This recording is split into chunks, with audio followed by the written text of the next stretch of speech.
Assalamualaikum warahmatullahi wabarakatuh. Sebelumnya, perkenalkan nama saya Vanisia dengan NIM akhir 167. Di sini saya akan menyampaikan materi saya yaitu tentang intelijensi manusia.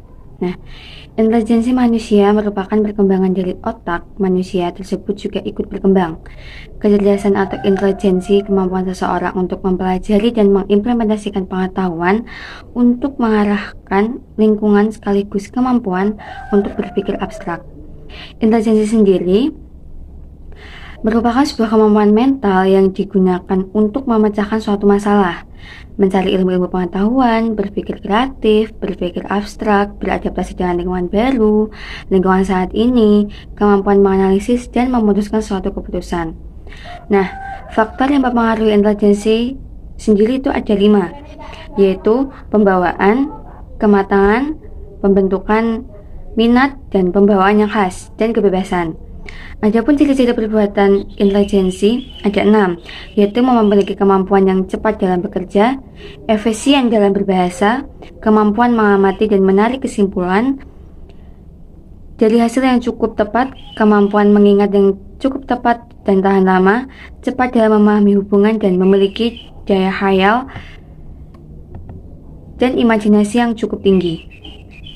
Nah, selanjutnya yaitu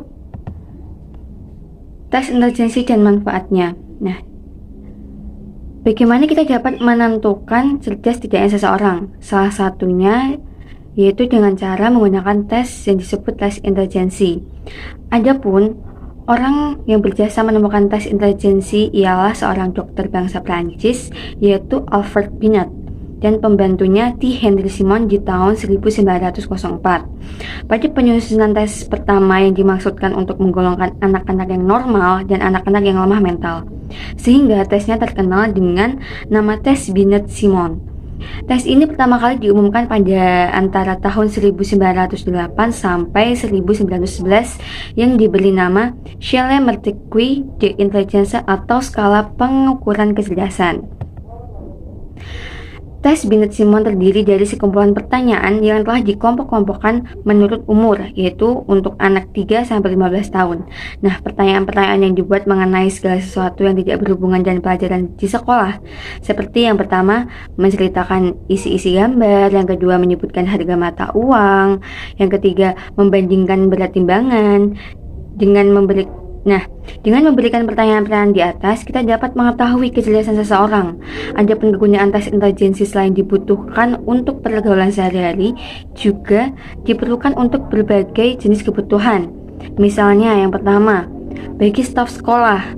Staf sekolah terutama guru memerlukan hasil-hasil pengukuran intelijensi murid-muridnya terutama untuk bahan pembimbing dan pelajarannya. Yang kedua, konselor atau penyuluh memerlukan hasil pengukuran intelijensi sebab banyak hambatan yang diderita anak yang salah satu sebab terletak dalam tingkat intelijensi. Yang ketiga, untuk keperluan seleksi dan penempatan. Di dalam dunia pendidikan, untuk menyeleksi calon murid atau mahasiswa yang sesuai dengan kebutuhan dan tuntutan, bidang pekerjaan atau jabatan hasil pengukuran intelijensi berguna untuk memilih pegawai sesuai kebutuhan. Dan yang terakhir, yang keempat, yaitu ada psikiater. Nah, psikiater juga memerlukan hasil pengukuran intelijensi. Hal ini untuk mengetahui kelainan psikis individu atau pasiennya.